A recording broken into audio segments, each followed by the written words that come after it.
ছেলেরে প্রশ্ন করে, তোর কাছে তোর বউ বড় না আমি বড়? আছে না নাই?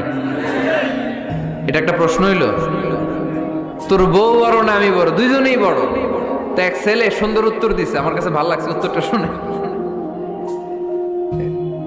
এক মা প্রশ্ন করছে, তোরে এতদিন আমি লালন পালন করে বড় করলাম, জীবন যৌবন তোর জন্য শেষ করলাম, আজকে বউ পাইয়ে বউ তোর আপন হয়ে গেল। এবার ছেলে উত্তর দিছে, মা, আমার মুখ থেকে মা ডাক শোনার জন্য তুমি কি কষ্টটাই না করছো জীবনে। 10 মাস আমারে পেটে ধারণ করলা, খাইতে পারো নাই, বমি করছো, খালি ওষুধ খাইছো, তোমার পেট কেটে আমারে বের করা হয়েছে, 2 বছর আমারে দুধ খাওয়াইছো, পেশাব পায়খানা পরিষ্কার করেছো। বয়স যখন 3-4 তখন তোমার আমি মা ডাকছি, এই মা ডাকটা শোনার জন্য তুমি এত কষ্ট করছো।